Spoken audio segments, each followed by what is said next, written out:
Hello बच्चों, good morning. बच्चों, आज मैं आप लोग को हिंदी का पाठ 21 अब चिट्ठियाँ नहीं आती पढ़ाने वाली हूँ। इसके कवि दशरथ मिश्र हैं। इनका जन्म सन 1924 ईस्वी में हुआ है। इनके बारे में हम पढ़ेंगे।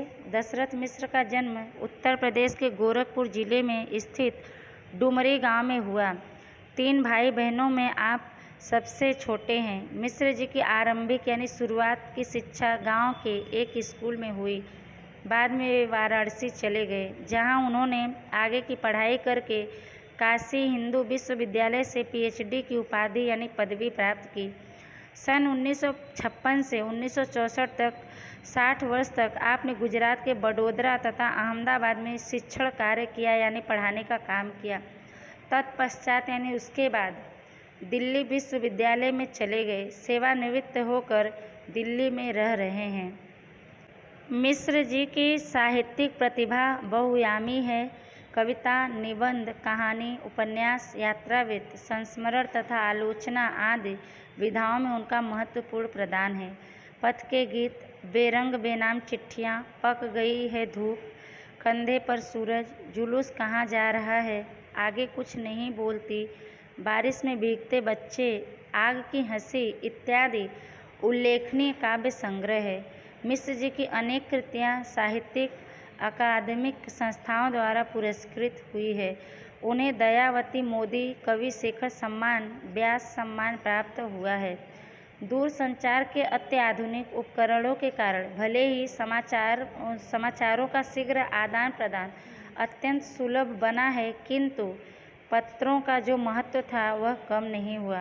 पत्रों के आने का महत्व तथा उनके न आने की वेदना यानी दुख इस कविता में मार्मिक रूप से उभर कर आई है। मार्मिक का मतलब दिल को छू जाने वाली। चिट्ठियाँ अब नहीं आती, इसको लिखने वाले दशरथ मिश्र जी के बारे में बताया गया है कि इनका जन्म 1924 ईस्वी में हुआ था। राम दशरथ मिश्र का जन्म उत्तर प्रदेश के गोरखपुर जिले में स्थित डुमरी गांव में हुआ। 3 भाई बहनों में ये सबसे छोटे हैं। मिश्र जी की शुरुआत की पढ़ाई गांव के एक स्कूल में हुई। बाद में वे वाराणसी चले गए, जहां उन्होंने आगे की पढ़ाई करके काशी हिंदू विश्वविद्यालय से पीएचडी की उपाधि यानी पदवी प्राप्त की। 1956 से 1964 तक 60 साल तक इन्होंने गुजरात के बड़ोदरा तथा अहमदाबाद में पढ़ाने का काम किया। उसके बाद दिल्ली विश्वविद्यालय में चले गए। सेवानिवृत्त होकर यानी अपने कार्य से मुक्त होकर दिल्ली में ये रह रहे हैं। मिश्र जी की साहित्यिक प्रतिभा यानी कौशलता बहुआयामी है। कविता, निबंध, कहानी, उपन्यास, यात्रावृत्त, संस्मरण तथा आलोचना आदि विधाओं में क्षेत्रों में इनका महत्वपूर्ण योगदान है। पथ के गीत, बेरंग बेनाम चिट्ठियाँ, पक गई धूप, कंधे पर सूरज, जुलूस कहाँ जा रहा है, आगे कुछ नहीं बोलती, बारिश में भीगते बच्चे, आग की हंसी इत्यादि यानी और भी दूसरे उल्लेखनीय काव्य संग्रह हैं। मिश्र जी की अनेक कृतियाँ साहित्यिक अकादमिक संस्थाओं द्वारा सम्मानित हुई हैं। उन्हें दयावती मोदी कवि शेखर सम्मान, व्यास सम्मान मिला हुआ है। यहाँ बताया गया है कि दूरसंचार के अत्याधुनिक यानी नए उपकरणों के कारण भले ही समाचारों का शीघ्र यानी तेज़ी से आदान प्रदान यानी एक दूसरे से बातचीत बहुत ही अच्छे ढंग से आसानी से हो जाता है, लेकिन पत्रों का जो महत्व है वह कम नहीं हुआ है। पत्रों के आने का महत्व और उनके न आने की वेदना यानी दुख इस कविता में दिल को छू जाए ऐसे रूप में उभर कर आई है। हम लोग इस कविता को पढ़ेंगे और राम दशरथ मिश्र जी ने इसके द्वारा क्या लिखा है, कैसी खुशी और महत्व और दुख बताया है, इसके बारे में हम पढ़ेंगे और जानेंगे। अब नहीं आती चिट्ठियाँ, अब तो मुझे नहीं रहती डाक की प्रतीक्षा, अब तो वह सामान की तरह आती है, डाक से आज फिर आई।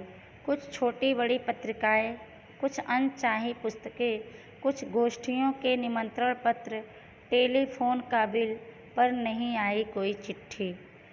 यहाँ पे कवि कह रहे हैं कि अब चिट्ठियाँ नहीं आती, पत्र नहीं आते और अब मुझे डाक की प्रतीक्षा भी नहीं रहती, इंतज़ार भी नहीं रहता, अब तो वह सामान की तरह आती है।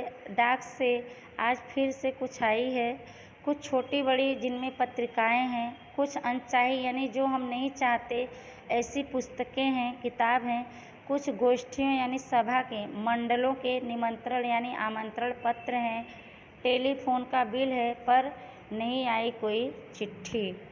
आगे, माना कि समाचारों का तुरंत आदान प्रदान हो जाता है मोबाइल से, किंतु चिट्ठियाँ तो चिट्ठियाँ होती हैं ना।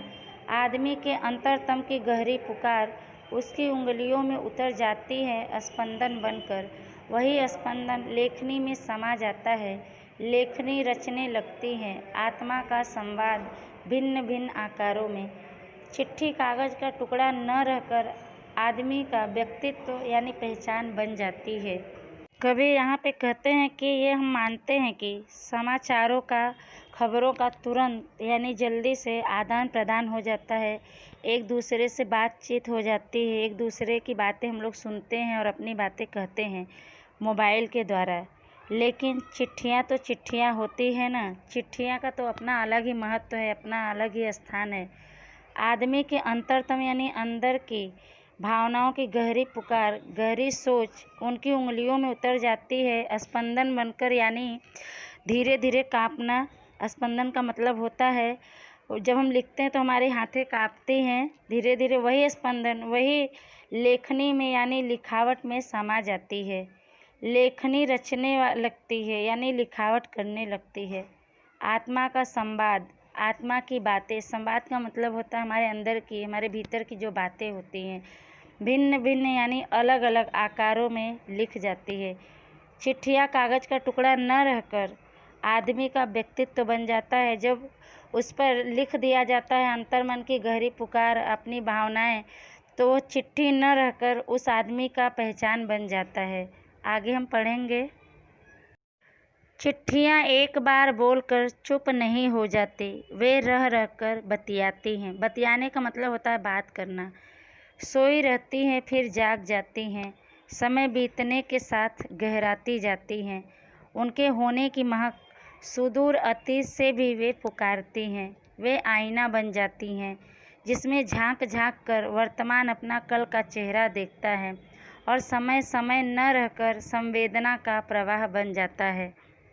यहाँ पे कवि कह रहे हैं कि चिट्ठी एक बार बोलकर चुप नहीं हो जाती, वे रह रहकर बतियाती हैं। बतियाती का मतलब होता है बात करना। कवि यहाँ पे कह रहे हैं कि चिट्ठी एक बार बोलकर चुप नहीं हो जाती, यानी चिट्ठी में जो हम अपनी भावनाओं को लिख देते हैं, छाप देते हैं कागज़ पे, वह एक बार बोलकर चुप नहीं हो जाती, यानी समाप्त नहीं हो जाता, वहीं पे वो मिट नहीं जाता। उसे जब भी हम उठाकर पढ़ते हैं, मानो ऐसे लगता है कि वह चिट्ठी बार बार हमसे बातें कर रही हैं। सोई रहती हैं फिर जाग जाती हैं, अर्थात जब जब हम उसे उठाकर पढ़ते हैं, मानो ऐसे लगता है कि वो चिट्ठी सोई थी और फिर से जाग गई, पुरानी बातें फिर से सामने आ जाती है। समय बीतने के साथ गहराती जाती है और हमारी लिखी हुई बातें जैसे जैसे समय बीतती जाती है वह पुरानी होती चली जाती है। उनके होने की महक यानी सुगंध सुदूर यानी बहुत दूर से, अतीत यानी बीते हुए समय से वे पुकारती हैं, हमें बुलाती हैं। वे चिट्ठी आईना बन जाती हैं जिसमें झांक झांक कर वर्तमान हमारा अभी का समय अपने कल के चेहरे को देखता है, बीते हुए समय को देखता है, और वह समय न रहकर संवेदना अर्थात सहानुभूति का प्रवाह यानी धारा बन जाता है। बच्चों, यह पाठ आपका समाप्त हुआ। इसको आप लोग ध्यान से वीडियो को सुनिएगा। इसका प्रश्न उत्तर आपको भेज दिया जाएगा। शब्दार्थ आप लोग को नोटबुक में लिख लेना है। स्वाध्याय जिसने नहीं लिया हो स्वाध्याय ले लें, और सभी लोग को स्वाध्याय में लेसन पूरा करना है। लेसन किसी का बाकी नहीं रहना चाहिए। आप लोग पढ़ाई ध्यान से करिए। तब तक के लिए धन्यवाद।